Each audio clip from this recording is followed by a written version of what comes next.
இசை போயிட்டு ராகவோட ரூம் கதவை தட்ட அவர் வந்துட்டு இருட்டில் வந்திருக்குது ஸ்ரீஜா தான் நினச்சி கையை பிடிச்சி இழுத்துட்டு எங்க நான் சொல்கிறது கேளுங்கன்னு சொல்கிறாங்க. நீ எதுவும் பேச தேவையில்ல, நான் உன்னை எப்படி மிஸ் பண்ண தெரியுமான்னு சொல்லிட்டு அப்படி பாட்டு பாடிக்கிட்டு அவங்களுக்கு பிடிச்சி டான்ஸ் ஆடுறாரு, சுற்றி சுற்றி வராரு, என்னென்னமோ பண்ணிகிட்ருக்காங்க. அப்புறமா சுபத்ரா பார்த்திங்கன்னா ராகவ் கூப்பிட்டு ஜென்ரேட்டர் ஆன் பண்ண சொல்கிறாங்க. இப்போது இசை ரூமுக்கு போயிட்டுருப்பா, அதனால ஒன்றும் பிரச்சனை இல்லை, ஆன் பண்ணிடலாம் அப்படின்ற மாதிரி சொல்லி ஆன் பண்ணுறாங்க. ஸ்ரீஜா கரெக்டாக அந்த ரூமுக்கு போகிறாங்க. பார்த்தா இவர் வந்துட்டு ஸ்ரீஜான்னு நினச்சிக்கிட்டு இவங்க கூட ஆடிட்டு பேசிகிட்டு இருக்கிறத பார்த்தோன்னே ஷாக் ஆகிட்டு அப்படியே ஸ்ரீஜா நின்றுடுறாங்க.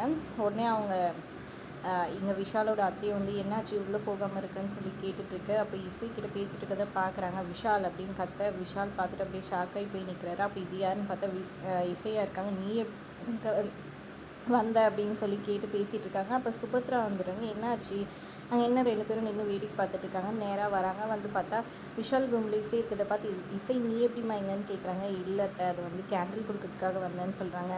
என்னம்மா இது பையன் தான் வந்துட்டு அவசரப்பட்ட நீ இந்த மாதிரி பண்ண எப்படிமான்னு சொல்லி இல்லைத்த நிஜமாலே கேண்டில் கொடுக்க தான் வந்து இங்கே பாருங்கள் நான் எரிய வச்சு தான் எடுத்துகிட்டு வந்தேன்னு சொல்லிட்டு 2 கேண்டிலை காமிக்கிறாங்க. சரி சரின்னு கிண்டலாக சிரிச்சுக்கிட்டு எல்லோரும் போங்கன்னு சொல்லிடுறாங்க. ஸ்ரீஜா கடுப்பாயிட்டு நீ வந்துட்டு என்ன பண்ணோன்னா காலையில் வந்துட்டு அவர்கிட்ட மோதிரத்தை கழட்டி வாங்கிட்டு வர அப்படின்ற மாதிரி சொல்லிடுறாங்க.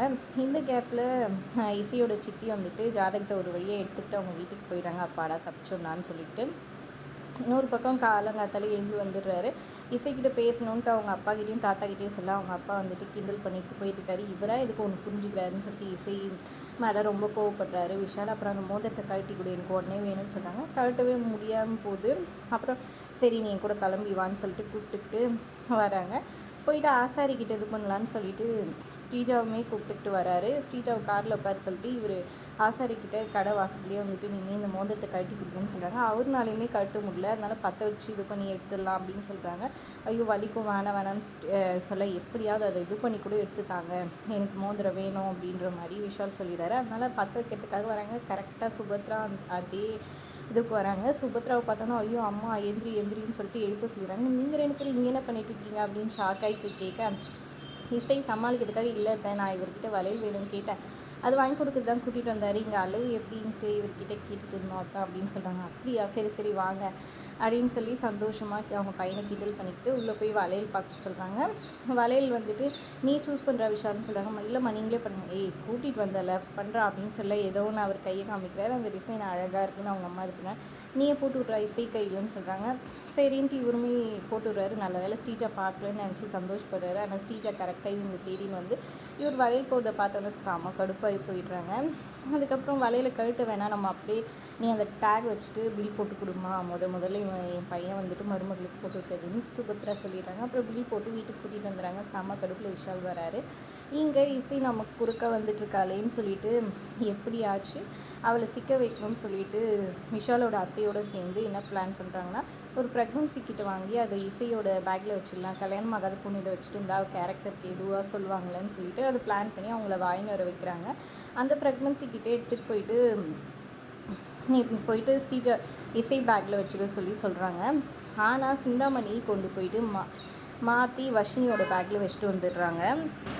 இங்கே ஒரு பக்கம் இசையோட சித்தி வந்துட்டு அந்த ஜாதகத்தை எடுத்து போய் அவங்க ஃப்ரெண்டுக்கிட்ட கோயிலில் வச்சு பேசிகிட்டு இருக்காங்க. அப்போ பானுமதி அதே கோயிலுக்கு அவங்க அண்ணனோட வந்திருக்காங்க. போலி ஜாதகம் பற்றி கேட்டுட்டு இது பண்ணிகிட்ருக்காங்க, யாருன்னா எழுதி தருவாங்களா என்ன ஏதுன்ட்டு. அங்கே அவங்க பேக் வச்சுட்டு எங்கேயோ விசாரிக்கிறதுக்காக போகிறாங்க. அந்த கேப்பில் என்ன ஆகுதுன்னா இவங்க இசையோட சித்தி அவங்க ஃப்ரெண்டும் நடந்து வந்துட்டு இருக்கும்போது இடிச்சிடுறாங்க தெரியாமல் யாரோ ஒருத்தர். அப்போ அந்த புக்கு போயிட்டு கரெக்டாக அந்த பேக்குள்ளே உட்காந்துது. ஐயோ அந்த பேக்குள்ளே போயிடுச்சு, உடனே போய் எடுக்கலான்ட்டு எடுக்க போகிறாங்க. அதுக்குள்ளே பானுமதி அந்த பேக்கை எடுத்துகிட்டு போயிடுறாங்க. ஐயோ இப்போ என்ன பண்ணுறது, யார்கிட்ட மாட்டக்கூடாது, அவகிட்டே மாட்டிச்சு, அவகிட்ட மாட்டினா என் பொண்ணு கல்யாணமே நின்றுமேன்னு பதறி போயிட்டு ஓடுறாங்க. பின்னாடியே பார்த்தா அவங்க கார் ஏறி போயிடுறாங்க வெளியாட்டிட்டு பேசிட்டு. அப்புறம் பின்னாடியே ஃபாலோ பண்ணிவிட்டு அவங்க வீட்டு வரைக்கும் போகிறாங்க. அவங்க பேக் வந்துட்டு உள்ளே போயிட்டு ஹாலில் டேபிள் மேலே வச்சுட்டு அவங்க வந்துட்டு உள்ளே போகிறாங்க. இவங்க 2 பேரும் சேர்ந்து எப்படியாவது அதை எடுக்கணும்னு சொல்லிட்டு பேக் வந்து ஒரு ஸ்டிக்கில் எடுத்து மெதுவாக அப்படியே எடுக்கிறாங்க. ஆனால் பேக் கீழே விழுந்துது. அப்போ அந்த ஜாதகம் வந்துட்டு சோஃபா கடியில் போயிட்டு இப்போ அதை எப்படி எடுக்குதுன்னு யோசிச்சுட்டு இருக்காங்க. கரெக்டாக சுபத்ரா வந்தனால அவங்க 2 பேரும் அங்கேருந்து அந்த ஸ்டிக்கெல்லாம் எடுத்து வச்சுட்டு கிளம்பிடுறாங்க. சரி இன்னொரு நாளைக்கு பார்த்துக்கலாம், இப்போதைக்கு வேணான்னு சொல்லிட்டு சோஃபா கடியில் அவங்க வீட்டில் அந்த ஜாதகம் இருக்குது. இன்னொரு பக்கம் இங்கே பார்த்திங்கன்னா கரெக்டாக சுபத்ரா வந்துட்டு வீட்டுக்கு வந்தோடனே நீயும் ஒரு வளையல் வாங்கி கொடுறா, இந்த மாதிரி விஷால் வாங்கி கொடுத்தான் இசைக்குன்னு சந்தோஷமாக சொல்லியிருக்காங்க. என் பொண்ணு இருக்காளேன்னு வயிற்றுச்சல் பட்டுட்டு இருக்காங்க இசையோட சித்தி வழக்கம் போல். அப்புறமா நீ ஆஃபீஸ் கூட்டிகிட்டு போ வர்ஷினி, அவளும் படிச்சிருக்காள், அவள் போயிட்டு ஏதாவது ஒன்று இது பண்ணட்டும், கற்றுக்கிட்டோம் நம்ம இது அப்படின்னு சொல்கிறாங்க. ராகவும் கூட்டிகிட்டு போகிறேன்னு சொல்கிறாரு. உடனே பேக் எடுத்துகிட்டு வரேன்னு அவங்க போகிறாங்க. அவங்க எடுத்துகிட்டு வர பேக் தான் வந்துட்டு ப்ரெக்னென்சி கிட் வச்சுருக்க பேகு.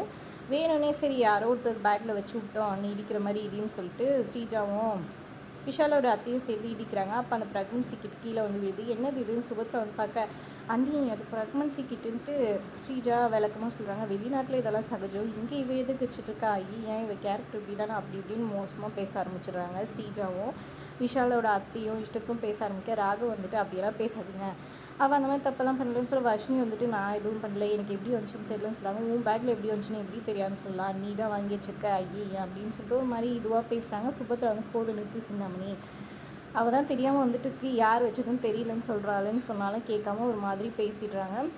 இதை பற்றி யாரும் பேச தேவையில்ல, விடுங்க நீங்கள் அப்படின்னு சொல்லிடுறாங்க. வர்ஷினி அவங்க அவுட் ஹவுஸ் போயிட்டு அழுதுட்டுருக்காங்க. ராகவ் போய் சமாதானப்படுத்துகிறாரு. இசை வந்துட்டு அவங்க தங்கச்சி சொன்னதையும் நினச்சி ஃபீல் பண்ணிட்டுருக்காங்க. ராகவ் கிட்டே நான் எந்த தப்பும் பண்ணலன்னு சொல்கிறதே பார்த்துட்ருக்காங்க. அப்போ ஏதாவது யாரோ பண்ணியிருக்காங்க, அதை எப்படி என் தங்கச்சி பண்ணலன்னு நிரூபிக்கணுன்ற மாதிரி யோசிச்சுட்டு இருக்காங்க இசை. அதோட எபிசோட் முடியுது.